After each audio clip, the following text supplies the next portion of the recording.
kulanti wanaagsan waa mar kale iyo barnaamijka qubanaha maanta qodobada aan idinku haynana waxa kamida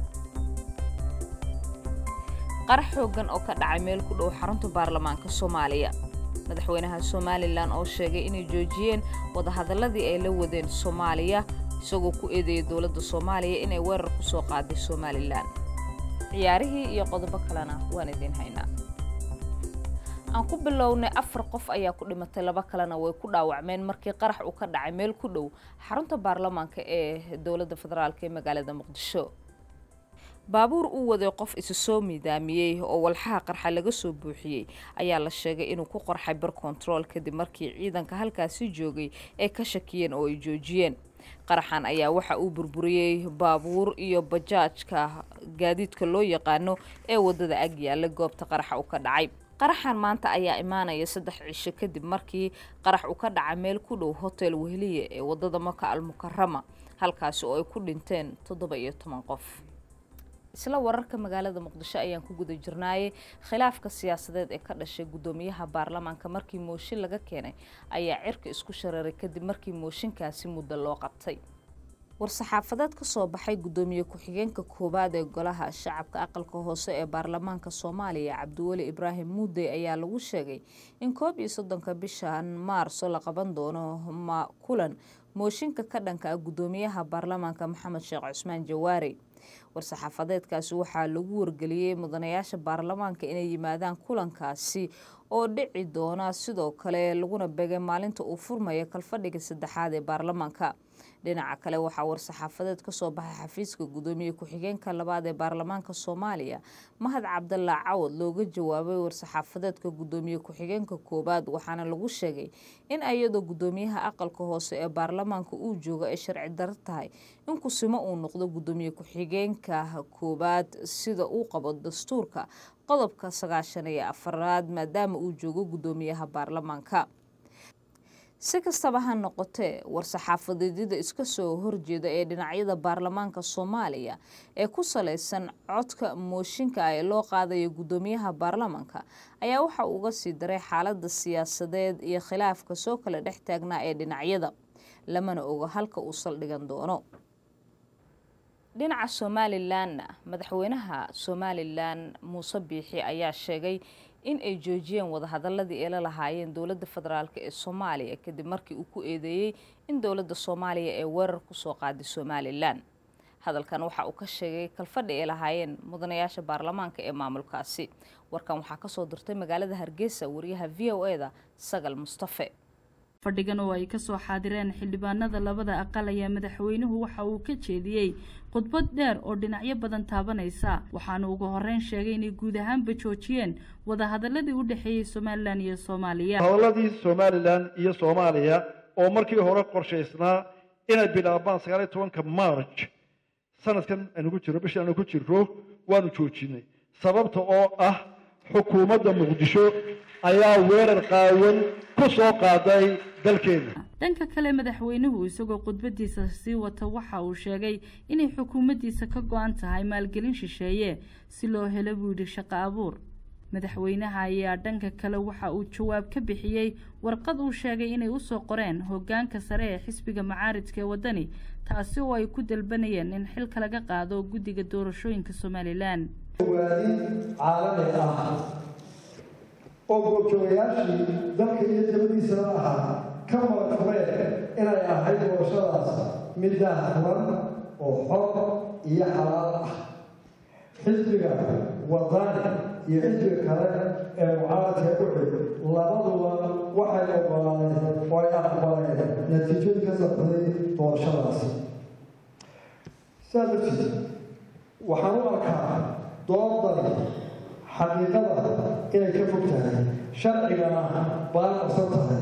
laguma carqaladayo hanaanka geedi socodka doorashooyinka Somaliland sidaa darteed madaxweynaha ayaa waxa uu si qoto dheer uga hadlay arrimaha caafimaadka waxbarashada biyaha garsoorka iyo amniga iyo sidoo kale sixir bararka iyo abaaraha tan iyo intii uu la wareegay talada Soomaaliland madaxweynaha Soomaaliland Muuse Biixi Cabdi waa khudbadiisii ugu horeysay ee dastuuriga ahayd ee uu ka horjeediyo labada aqal ee guurtida iyo wakiilada Soomaaliland isagoona ay ugu buuxday boqolkiisii maalimood ee ugu horeeyay madaxweynaha Sagal Mustafa Xasan Nuur VOA Hargeysa boqolaal dad oo isugu jira fallaagada iyo dad rayida ayaa laga daadgurayay magaalada lagu hareereysan yahay ee Quuta ee aanan ka fogeyn Dimashq daadgureyntan ayaa timid kadib markii fallaagada ay ogolaadeen inay ka baxaan magaalooyin dhowr ah kadib sanado go'doon ay ku jireen iyo duqeymo culus oo toddobaadii halkaasi ka socday ugu yaraan 900 oo qof ayaa basas ay ka qaadeen maanta 3 goobood oo ka tirsan Quuta iyo sidoo kale 1,000 askari oo ka tirsan fallaagada eheladooda iyo dad kale oo rayida sidaasina waxaa sheegtay telefishinka dawladdaasi ku xiran ugu dambeyntiina diyaarad ay leedahay shirkadda duulimaadyada ee Qantas ayaa sameysay duulimaadkeedii ugu horeeyay oo isaga kala gooshayso qaaradaha Yurub iyo Australia diyaaradan oo nooceedu uu yahay Boeing 7879 ayaa ka soo duushay magaalada Perth ee galbeedka Australia waxa ayna ka soo caga dhigatay magaalada London ee dalka Britain diyaaradda shirkaddan Qantas ayaa hawada ku soo jirtay 17 saacadood ayadoo soo jirtay masaafo dhan 14,500 kiiloomitir duulimaadkan tooska ah ee Yurub iyo Australia ayaa waxa uu 3 saacadood ka degdegsiye badan yahay kii horey u jiray oo diyaaradaha ay sii mari jireen bariga dhexe markana wararkii ugu dambeeyay ee dhinaca ciyaaraha waxaynu hayay wariyaheena Minneapolis Maxamuud Mascade haye Maxamuud Zahra aad iyo aad baad u mahadsantahay habeenkii xalay ahaa kulamo aad u xiiso badan oo qaramada dunidu ay ku loolamayeen ayaa la iskaga hor yimid kulamadaasi oo ah kuwa saaxiibtinimo isla markaasina qaramada dunidu ay ugu diyaar garoobayaan koobka kubadda cagta adduunka oo sanadkan bartamihiisa ka dhacaya wadanka Ruushka kulamada ugu xiisaha badan ee habeenkii xalay ahaa dhacayna waxaa kamid ah xulka qaranka ee Chile oo 2-1 kaga badiyay Sweden labada gool Belados iyo Vidal ayaa u kala dhaliyeen xulka qaranka ee Chile waxaa xusid mudan labadan qaran in qaranna uu ka qayb qaadanayo koobka kubadda cagta adduunka ee wadanka Ruushka bartamaha sanadkan lagu qabanayo wadanka kalena uu hungoobay oo kamid yahay wadamada nasiibka daran ee sanadkan aan halka ay dunidu ku kulmayso ka soo muuqanaynin Sweden ayaa koobka adduunka ka qayb galaysa halka wadanka Chilena uu nasiibku saamixi waayay koobkaasi inuu sanadkan ka soo muuqdo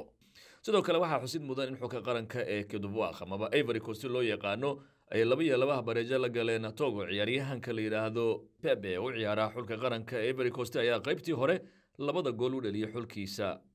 Ivory Coast qaybtii dambe markii la isugu soo noqdeen Togo ayaa iyana la timid 2 gool oo goolashii lagu lahaa iska soo guday ciyaaryahan Ayita ayaa isna 2 gool u dhaliyay xulkiisa qaranka ee Togo ciyaaryahan Jack Wilshere ayaa laga saaray shaxda ciyaartoyda qaranka Ingiriiska ee talaadada la ciyaari doona xulka qaranka ee Talyaaniga Wilshere ayaa dhaawac soo gaaray isagoo la tababaranaya ciyaartoyda loo xulay qaranka waxaana dhaawiciisu uu keenay in dib loogu celiyo kooxda kubadda cagta Arsenal garoonkeeda oo ciyaaryahanka haatan halkaasi lagu daweynayo isagoo ka baaqsaday kulanka Ingiriiska iyo Holland sabtidii ku yeesheen wadanka Holland ugu dambeyntiina Zahra haddii aan jaleeco xanta suuqa kaliibsiga ciyaartoyda dabcan macallimiintaba waxa wararkii ugu dambeeyay ay sheegayaan in macallinkii hore kooxda kubadda cagta ee Borussia Dortmund Thomas Tuchel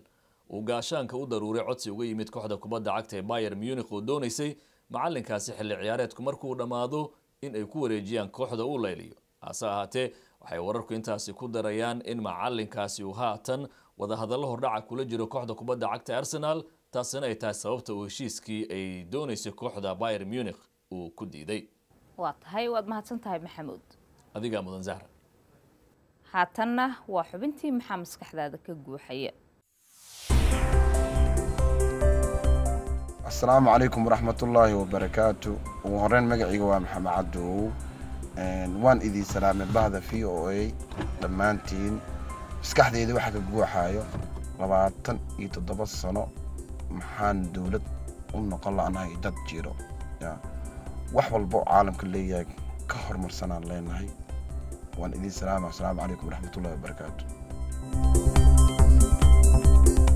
daawada haddaad doonaysid inaad ka qayb gasho barnaamijkan waxaad inoogu soo diri kartaa muuqaalkaaga taleefanka WhatsApp-ka ee shaashada ka muuqda